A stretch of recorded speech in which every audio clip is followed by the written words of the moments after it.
Hello ವಿದ್ಯಾರ್ಥಿಗಳೇ, ನಾನು Bharati www.learnlikeachild.com ನಿಂದ ಇವತ್ತು ನಾವು SSLC ಪರೀಕ್ಷೆ ತಯಾರಿ ನಿಟ್ಟಿನಲ್ಲಿ ಕ್ರಮಯೋಜನೆ ಮತ್ತು ವಿಕಲ್ಪ ಪಾಠವನ್ನು ಹೇಗೆ ಮಾಡೋದು ಅಂತ ನೋಡೋಣ. ಕ್ರಮಯೋಜನೆ ಮತ್ತು ವಿಕಲ್ಪ. ಕ್ರಮಯೋಜನೆ,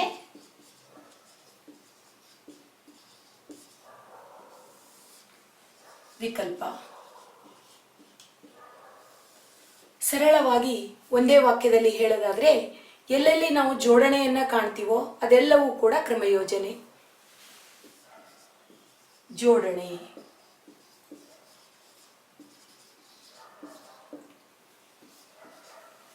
ಎಲ್ಲಿ ನಾವು ಆಯ್ಕೆಯನ್ನ ಮಾಡ್ತೀವೋ, ಆಯ್ಕೆಗೆ ಎಲ್ಲಿ ಅವಕಾಶವಿದೆಯೋ ಅದೆಲ್ಲ ಲೆಕ್ಕಗಳು ಕೂಡ ವಿಕಲ್ಪ.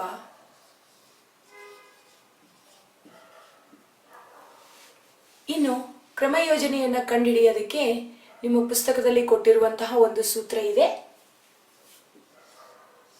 NPR =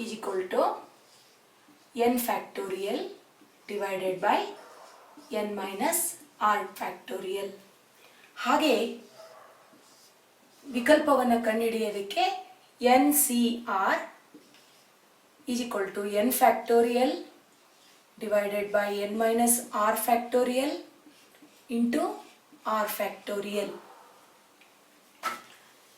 ಈ ಸೂತ್ರ ನಿಮ್ಮ ಪುಸ್ತಕದಲ್ಲಿ ಇದೆ. ಇನ್ನು ಕ್ರಮಯೋಜನೆ ಮತ್ತು ವಿಕಲ್ಪಕ್ಕೆ ಸಂಬಂಧಿಸಿದಂತೆ ಇನ್ನೊಂದು ಸೂತ್ರ ಇದೆ. ಅದು NPR ಮತ್ತು NCRಗೆ ಇರುವ ಸಂಬಂಧ.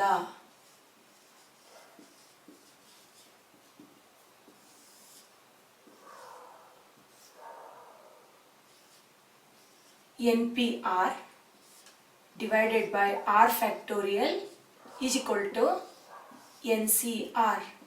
ಈ ಸೂತ್ರವನ್ನು ಮುಖ್ಯವಾಗಿ ನೆನಪಿಟ್ಕೊಳ್ಳಿ ಮಕ್ಕಳೇ. ಇದನ್ನ ಬಿಟ್ಟರೆ ಪುಸ್ತಕದಲ್ಲಿ ಬರುವಂತಹ ಎಲ್ಲ ಲೆಕ್ಕಗಳನ್ನು ನಾವು ಕ್ರಮಯೋಜನೆ ಮತ್ತು ವಿಕಲ್ಪ ಅಂತ ಸಪರೇಟ್ ಆಗಿ ವಿಂಗಡಣೆ ಮಾಡಿಕೊಳ್ಳೋಣ. ಮೊದಲು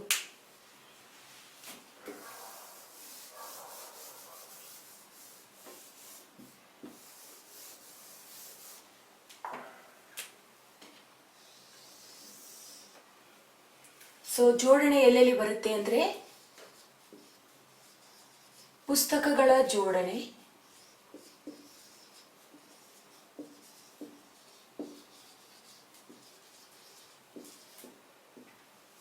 ಅಂಕಿಗಳ ಜೋಡಣೆ. ಸಂಖ್ಯೆಗಳನ್ನು ಮಾಡಬೇಕು ಅಂದರೆ ಅಂಕಿಗಳನ್ನು ಜೋಡಿಸ್ತೀವಿ. ಅಂಕಿಗಳ ಜೋಡಣೆ. ಪದಗಳನ್ನು ಮಾಡೋದಕ್ಕೆ ಅಕ್ಷರಗಳನ್ನು ಜೋಡಿಸ್ತೀವಿ.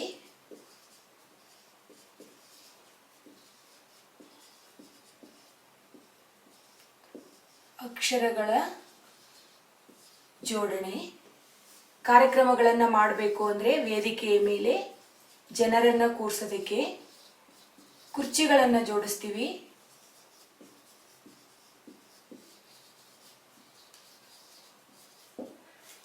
ಹಾಗೆ ಮೇಲ್ನೋಟಕ್ಕೆ ಗೊತ್ತಾಗದಿದ್ರೂ ಕೂಡ ಬಾವಿಗಳಿಂದ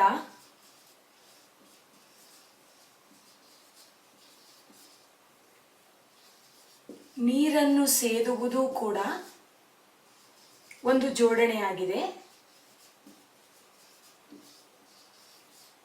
ಬಾವಿಯಿಂದ ನೀರನ್ನು ಸೇದುವುದು ಇತ್ಯಾದಿ ಲೆಕ್ಕಗಳು ಇನ್ನು ಪುಸ್ತಕದಲ್ಲಿ ಇರಬಹುದು. ಇತ್ಯಾದಿ ಲೆಕ್ಕಗಳು ಜೋಡಣೆಯನ್ನು ಒಳಗೊಂಡಿವೆ. ಇವು ಕ್ರಮಯೋಜನೆ ಅಡಿಯಲ್ಲಿ ಬರ್ತವೆ. ಇನ್ನು ವಿಕಲ್ಪಗಳನ್ನು ಮಾಡಬೇಕು ಅಂದರೆ ನಾವು ಎಲ್ಲೆಲ್ಲಿ ಆಯ್ಕೆಯನ್ನು ಮಾಡ್ತೀವೋ ಅದೆಲ್ಲವೂ ಕೂಡ ವಿಕಲ್ಪಗಳೇ ಆಗುತ್ತೆ. ಮೊದಲಿದ್ದು ಬಹುಭುಜಾಕೃತಿಯಲ್ಲಿ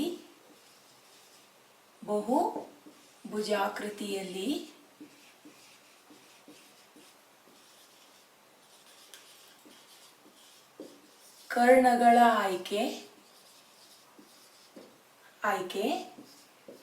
ಚುಕ್ಕೆಗಳಿಂದ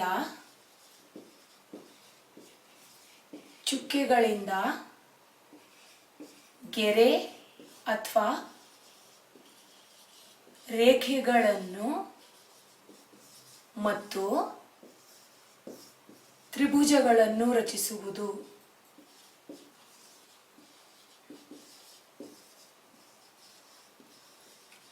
ತ್ರಿಭುಜಗಳನ್ನು ರಚಿಸುವುದು. ಸಮಾರಂಭದಲ್ಲಿ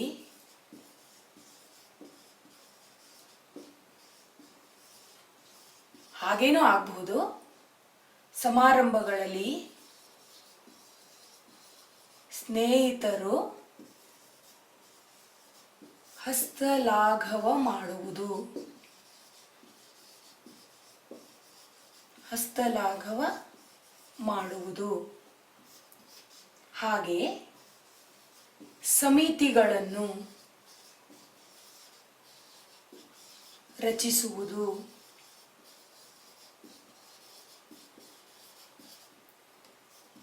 ಕ್ರೀಡಾ ತಂಡಗಳನ್ನು ರಚಿಸುವುದು.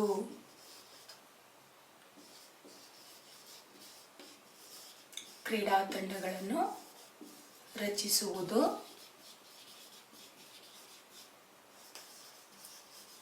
ಇತ್ಯಾದಿ.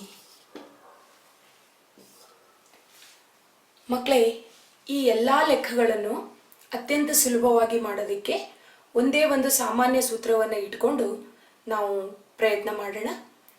ಪ್ರತಿಯೊಂದು ಲೆಕ್ಕವನ್ನು ಕೂಡ ಒಂದೇ ನಿಯಮದಡಿ ಮಾಡೋಣ.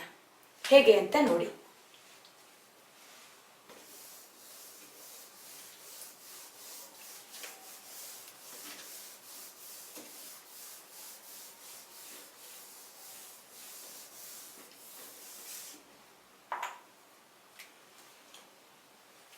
ಕ್ರಮಯೋಜನೆ ಮತ್ತು ವಿಕಲ್ಪದ ಜೊತೆಗೆ ಇನ್ನೂ ಒಂದು ಸೂತ್ರವನ್ನು ನಿಮ್ಮ ಪುಸ್ತಕದಲ್ಲಿ ಕೊಟ್ಟಿದ್ದಾರೆ.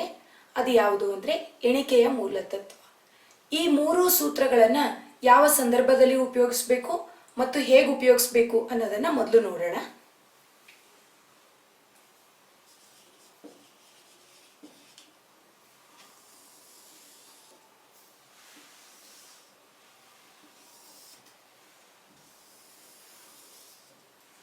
ಮೊದಲನೆಯದು ಎಣಿಕೆಯ ಮೂಲತತ್ವ. ಎಣಿಕೆಯ ಮೂಲತತ್ವವನ್ನು ಪುನರಾವರ್ತನೆ ಇರುವಂತಹ ಲೆಕ್ಕಗಳಲ್ಲಿ, ಪುನರಾವರ್ತನೆ ಇಲ್ಲದಿರುವ ಲೆಕ್ಕಗಳಲ್ಲಿ ಉಪಯೋಗಿಸಬಹುದು. ಹಾಗೆ ಎಣಿಕೆಯ ಮೂಲತತ್ವವನ್ನು ಜೋಡಣೆ ಇರುವ ಸಂದರ್ಭಗಳಲ್ಲಿ ಉಪಯೋಗಿಸಬೇಕು. ಎಣಿಕೆಯ ಮೂಲತತ್ವವನ್ನು ಜೋಡಣೆ ಇರುವಲ್ಲಿ ಉಪಯೋಗಿಸಬೇಕು. ಇದರ ಸೂತ್ರ ಏನು ಅಂದರೆ fundamental principle of counting is equal to M into N. Short ಆಗಿ ಎಣಿಕೆಯ ಮೂಲ ತತ್ವ ಎಂ ಇಂಟು ಎನ್. ಇನ್ನು ಕ್ರಮಯೋಜನೆ. ಕ್ರಮಯೋಜನೆಯನ್ನು ಪುನರಾವರ್ತನೆ ಇದ್ದಾಗ ತೆಗೆದುಕೊಳ್ಳೋಕೆ ಸಾಧ್ಯವಿಲ್ಲ. ಎಲ್ಲಿ ಪುನರಾವರ್ತನೆಗೆ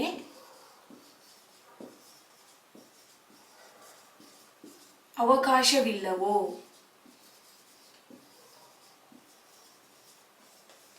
ಅಲ್ಲಿ ಕ್ರಮಯೋಜನೆಯ ಸೂತ್ರವನ್ನು ಉಪಯೋಗಿಸಿಕೊಂಡು, ಕ್ರಮಯೋಜನೆಯ ನಿಯಮವನ್ನು ಉಪಯೋಗಿಸಿಕೊಂಡು ಲೆಕ್ಕವನ್ನು ಮಾಡಬಹುದು. ಕ್ರಮಯೋಜನೆಯ ಮುಖ್ಯ ಸೂತ್ರವನ್ನು ನೀವು ಕಲ್ತಿದ್ದೀರಾ. N P r is equal to n factorial divided by n minus r factorial. ಈ ಸೂತ್ರವನ್ನು ಸಿಂಪಲ್ ಆಗಿ ಮಾಡೋದಕ್ಕೆ ಒಂದು ಉದಾಹರಣೆಯನ್ನು ನೋಡೋಣ. Example 6P4. ಹೀಗಿದ್ದಾಗ ಈ 6ಅನ್ನು ನಾನು ತಲೆ ಹತ್ರ ಇರುವಂಥ ಸಂಖ್ಯೆ ಅಂತ ಹೇಳ್ತೀನಿ, 4ನ್ನು ಕಾಲ ಹತ್ರ ಇರುವಂಥ ಸಂಖ್ಯೆ ಅಂತ ಹೇಳ್ತೀನಿ.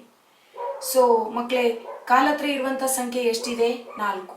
ಹಾಗಾದರೆ ನಾವು 4 ಬಾಕ್ಸ್ಗಳನ್ನು ಹಾಕೊಳ್ಳೋಣ. ಹಾಗೆ 4 ಬಾಕ್ಸ್ಗಳಲ್ಲಿ 6ರಿಂದ ಪ್ರಾರಂಭಿಸಿ ಪ್ರತಿಯೊಂದು ಸಂಖ್ಯೆಯನ್ನು ಇಳಿಕೆ ಕ್ರಮದಲ್ಲಿ ಬರೆಯೋಣ. 6, 5, 4, 3. ಈಗ ಈ 4 ಸಂಖ್ಯೆಗಳನ್ನು ಗುಣಿಸಿಟ್ರೆ ನಮಗೆ ಉತ್ತರ ಸಿಗುತ್ತೆ. 6 5 30, 4 3 12, 12 0 0, 12 3 36, 360 ಉತ್ತರ ನಮಗೆ ಸಿಕ್ತು. ಇದೇ ರೀತಿ ಇನ್ನೊಂದು ವಿಷಯ, ವಿಕಲ್ಪ. ಇದೊಂದು ಪರಿಕಲ್ಪನೆ.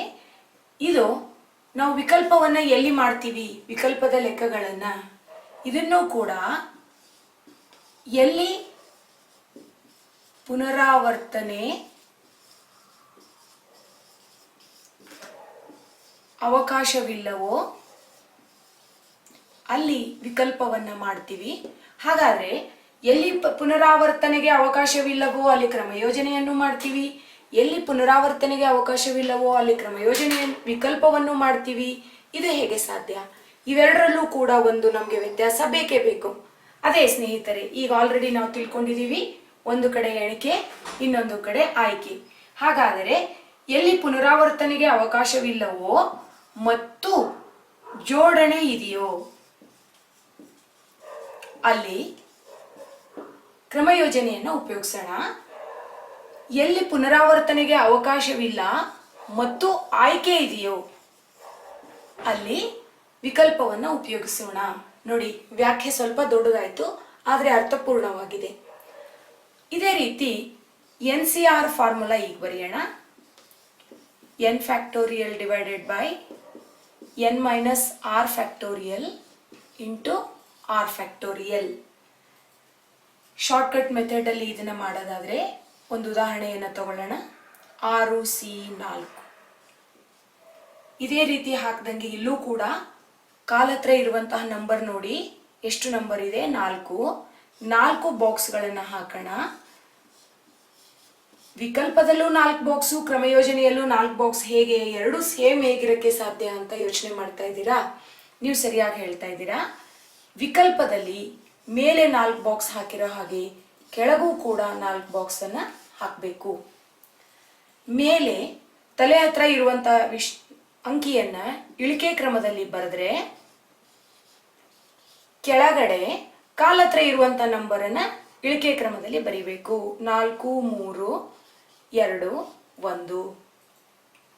ಎರಡರಲ್ಲೂ ಸಾಮಾನ್ಯವಾಗಿರುವ ಸಂಖ್ಯೆಗಳು ಕ್ಯಾನ್ಸಲ್ ಆಗ್ತವೆ. ಇಲ್ಲಿ 4 4 3 3, 2 1 2, 2 3 6.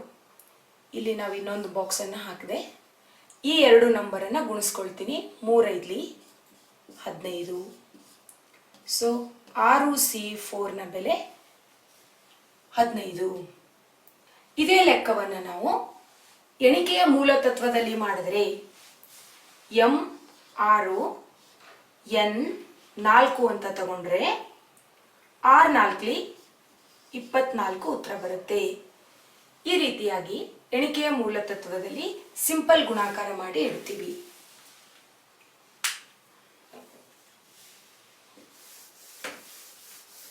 ಇದೇ ಸೂತ್ರಗಳನ್ನು ಉಪಯೋಗಿಸಿಕೊಂಡು ಇನ್ನೊಂದಷ್ಟು ಲೆಕ್ಕಗಳನ್ನು ಹೇಗೆ ಮಾಡೋದು ಅಂತ ನೋಡೋಣ.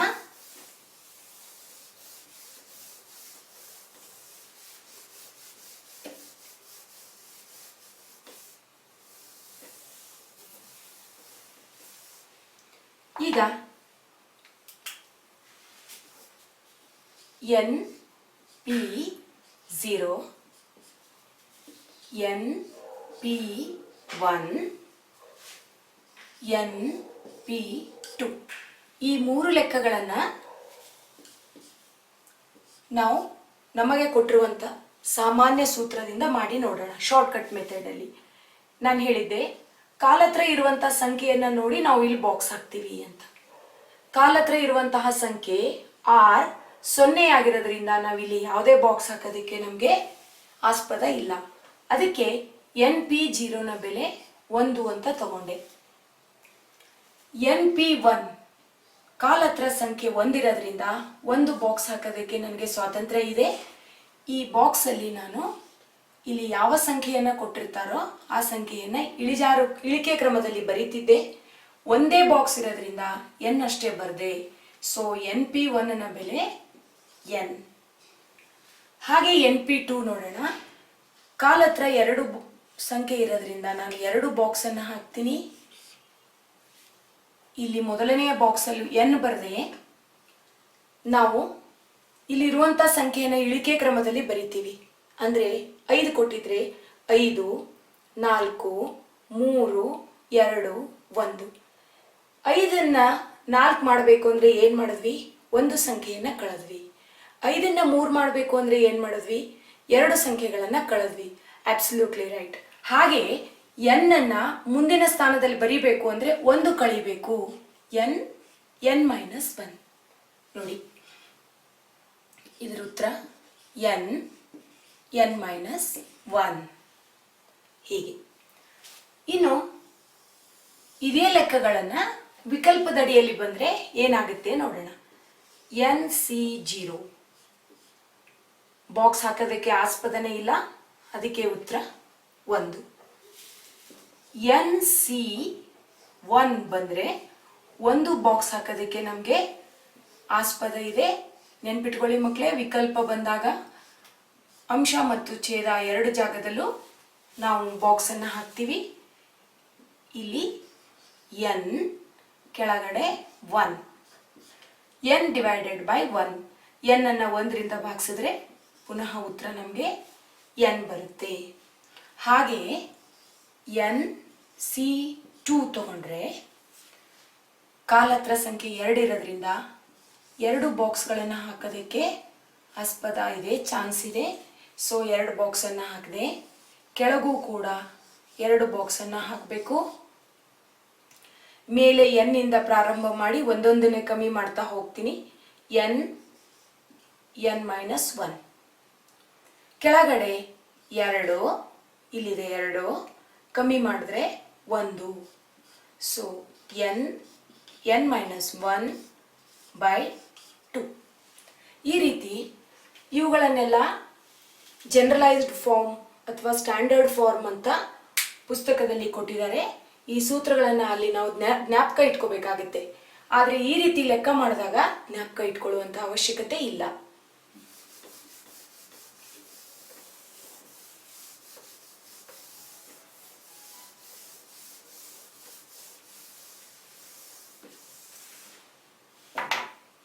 ಇನ್ನು ಒಂದೊಂದು ಹೆಡ್ಡಿಂಗಲ್ಲಿ ನಾವು ಆವಾಗಲೇ ವಿಂಗಡಿಸಿಕೊಂಡಿರುವಂತಹ ಎಲ್ಲ ಲೆಕ್ಕಗಳನ್ನು ಪ್ರಯತ್ನ ಮಾಡೋಣ. ಮೊದಲನೆಯದು ಎಣಿಕೆಯ ಮೂಲ ತತ್ವವನ್ನು ಕುರಿತಂತ ಲೆಕ್ಕ.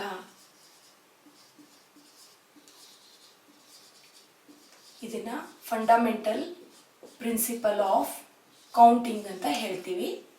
ಈ ಲೆಕ್ಕದ ಈ ಪರಿಕಲ್ಪನೆಯ ಸೂತ್ರ FPC = m × n. ಈ ಸೂತ್ರವನ್ನು ಆವಾಗಲೇ ಚರ್ಚೆ ಮಾಡಿದ್ದೀವಿ. ಎಲ್ಲಿ ಪುನರಾವರ್ತನೆಗೆ ಅವಕಾಶವಿದೆಯೋ, ಪುನರಾವರ್ತನೆಗೆ ಅವಕಾಶವಿಲ್ಲವೋ ಮತ್ತು ಜೋಡಣೆ ಇದೆಯೋ ಎಲ್ಲ ಸಂದರ್ಭದಲ್ಲೂ ಕೂಡ ನಾವು ಮಾಡಬಹುದು. ಈಗ ಉದಾಹರಣೆಗೆ ರಾಜುವಿನ ಹತ್ತಿರ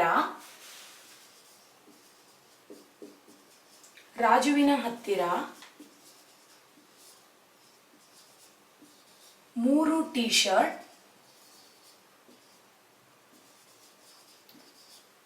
ಮತ್ತು 2 ಪ್ಯಾಂಟುಗಳಿವೆ. ಹಾಗಾದರೆ ರಾಜು ಎಷ್ಟು ವಿಧದಲ್ಲಿ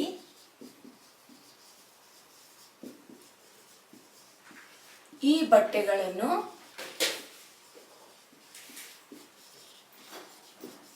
ಧರಿಸಬಹುದು?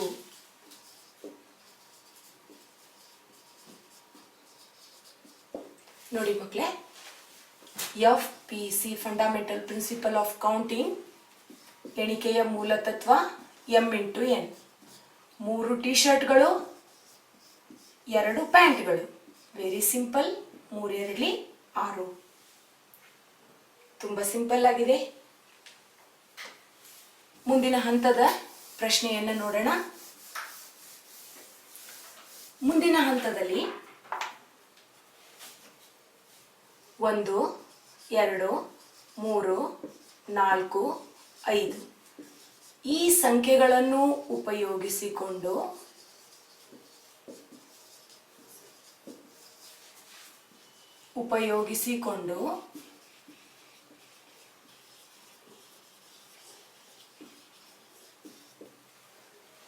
ಸಂಖ್ಯೆಗಳ ಪುನರಾವರ್ತನೆಯಾಗುವಂತೆ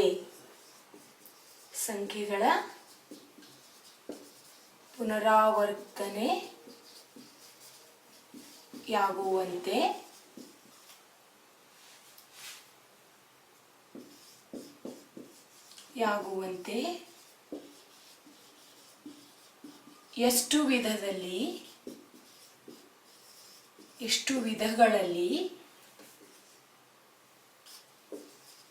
2 ಅಂಕಿಯ ಸಂಖ್ಯೆಗಳನ್ನು ರಚಿಸಬಹುದು.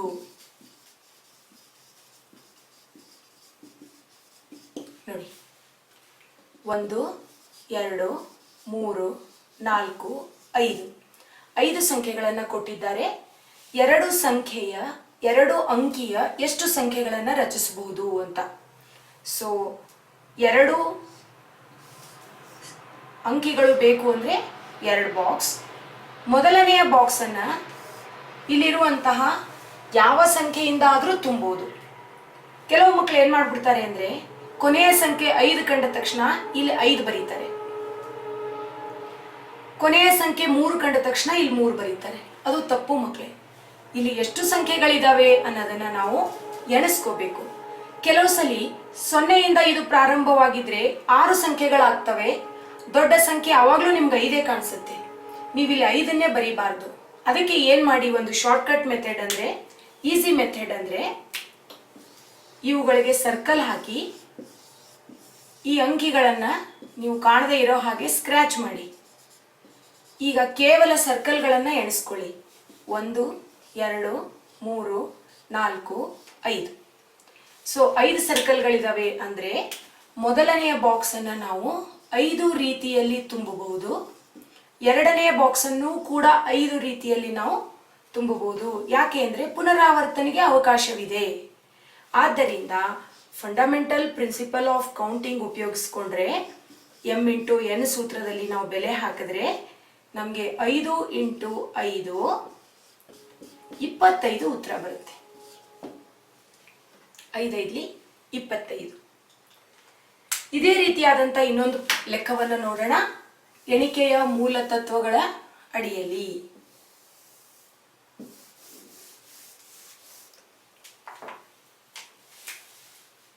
0, 1, 2, 3, 4 ಈ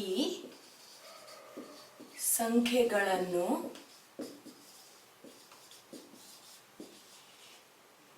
ಉಪಯೋಗಿಸಿಕೊಂಡು ಸಂಖ್ಯೆಗಳ ಪುನರಾವರ್ತನೆಯಾಗುವಂತೆ ಎಷ್ಟು ವಿಧಗಳಲ್ಲಿ 3 ಅಂಕಿಯ ಸಂಖ್ಯೆಗಳನ್ನು ರಚಿಸಬಹುದು. ಹಾಗಾದರೆ ಎಣಿಕೆಯ ಮೂಲತತ್ವದ ಪ್ರಕಾರ ನಾವು 3 ಬಾಕ್ಸ್ಗಳನ್ನು ಹಾಕೋಬೇಕು. ಈ ರೀತಿ ಇಲ್ಲೂ ಕೂಡ ಸಂಖ್ಯೆಗಳನ್ನು ಬರ್ಕೊಳ್ಳೋಣ. 0, 1, 2, 3, 4. ನೋಡಿ ಮಕ್ಕಳೇ, ಇಲ್ಲಿ 4 ಸಂಖ್ಯೆ ಕಾಣಿಸ್ತಾ ಇದೆ. ಇಲ್ಲಿ 4 ವಿಧ ಅಂತ ನಾವು ಬರ್ಕೊಂಡ್ರೆ ನಮ್ಮ ಉತ್ತರ ತಪ್ಪಾಗುತ್ತೆ. ಯಾಕೆ ಅಂದರೆ 1, 2, 3, 4, 5 ಸಂಖ್ಯೆಗಳಿದ್ದಾವೆ. ಅದಕ್ಕೆ ನಾನು ಕೊನೆಯ ಅಂಕಿಯನ್ನು ನೋಡಬಾರ್ದು ಅಂತ ಏನು ನಿಮಗೆ ಸಲಹೆ ಕೊಡ್ತೀನಿ ಅಂದರೆ, ಇಲ್ಲಿರುವಂಥ ನಂಬರನ್ನು ಸ್ಕ್ರ್ಯಾಚ್ ಮಾಡಿಬಿಡಿ. ಈಗ ನಿಮಗೆ ಸಂಖ್ಯೆ ಕಾಣಿಸ್ತಾ ಇಲ್ಲ, ಬರೀ ಸರ್ಕಲ್ಸ್ ಕಾಣಿಸ್ತವೆ. 1, 2, 3, 4, 5. ಹಾಗಾದರೆ ನಾವು ಬಿಡಿ ಸ್ಥಾನವನ್ನು 5 ರೀತಿಯಲ್ಲಿ ತುಂಬಬಹುದು. ಇನ್ನು 10 ಸ್ಥಾನವನ್ನು ಇದನ್ನು ಬರ್ಕೊಂಡ್ಬಿಡೋಣ. ಬಿಡಿ 10, 100. ಈಗ 10 ಸ್ಥಾನವನ್ನು ಕೂಡ ನಾವು 5 ರೀತಿಯಲ್ಲಿ ತುಂಬಬಹುದು. ಆದರೆ ಯೋಚನೆ ಮಾಡಿ, 100ರ ಸ್ಥಾನವನ್ನು ನಾವು 5 ರೀತಿಯಲ್ಲಿ ತುಂಬಲಿಕ್ಕೆ ಸಾಧ್ಯ ಇಲ್ಲ. ಯಾಕೆ ಅಂದರೆ ಬಿಡಿ ಸ್ಥಾನದಲ್ಲಿ 10 ಸ್ಥಾನದಲ್ಲಿ 0 ಬಂದರೆ ಅದಕ್ಕೆ ಅರ್ಥ ಇದೆ. 100ರ ಸ್ಥಾನದಲ್ಲಿ 0 ಬಂದರೆ 100ರ ಸ್ಥಾನವೇ ಇಲ್ಲ ಅಂತ ಆಗೋಗುತ್ತೆ. ಅದಕ್ಕೆ ನಾವು 0ಯನ್ನು ಬಿಟ್ಟು ಉಳಿದ 4 ಸಂಖ್ಯೆಗಳಿಂದ 100ರ ಸ್ಥಾನವನ್ನು ತುಂಬಬೇಕಾಗಿರೋದ್ರಿಂದ ಇದನ್ನು ವಿಶೇಷವಾಗಿ 4 ರೀತಿ ಅಂತ ಬರ್ಕೊಳ್ತೀವಿ. ಇನ್ನು ಈ ಬೆಲೆಯನ್ನು ಫಂಡಮೆಂಟಲ್ ಪ್ರಿನ್ಸಿಪಲ್ ಆಫ್ ಕೌಂಟಿಂಗ್, ಎಣಿಕೆಯ ಮೂಲ ತತ್ವದಲ್ಲಿ ಹಾಕಿದ್ರೆ ಸೂತ್ರ ಬರ್ಕೊಳ್ತೀನಿ. 3 ಸಂಖ್ಯೆಗಳು ಇರೋದ್ರಿಂದ m into n into p ಅಂತ ಬರ್ಕೋತೀನಿ ಸೂತ್ರನ. m ಅಂದರೆ 4, n ಅಂದರೆ 5, p ಅಂದರೆ 5. 4 5 20, 5ನ ಹಾಗೆ ಬರದೆ 20 ಮತ್ತು 5ನ ಗುಣಿಸಿದ್ರೆ 5 0ಗೆ 0, 5 2 10, ಉತ್ತರ 100 ಬರುತ್ತೆ. ನೋಡಿದ್ರಲ್ಲ ಮಕ್ಕಳೇ, ಎಣಿಕೆಯ ಮೂಲ ತತ್ವವನ್ನು ಉಪಯೋಗಿಸಿಕೊಂಡು ನಾವು ಹೇಗೆ ಲೆಕ್ಕಗಳನ್ನು ಮಾಡಬೇಕು ಅಂತ. ನಿಮ್ಮ ಪುಸ್ತಕದಲ್ಲಿ ಎಲ್ಲ ಕಡೆ ಹುಡುಕಿದ್ರೂ ಕೂಡ ಇವೇ 3 ಲೆಕ್ಕಗಳು ಸಿಗ್ತವೆ. ಈ 3 ಲೆಕ್ಕಗಳನ್ನು ಸರಿಯಾಗಿ ಪ್ರಾಕ್ಟೀಸ್ ಮಾಡ್ಕೊಳ್ಳಿ. ಮುಂದಿನ ಶ್ರೇಣಿಯಲ್ಲಿ ನಾವು ಕ್ರಮಯೋಜನೆಯ ಲೆಕ್ಕಗಳನ್ನು ಹೇಗೆ ಮಾಡೋದು ಅನ್ನೋದನ್ನು ನೋಡೋಣ. Thank you.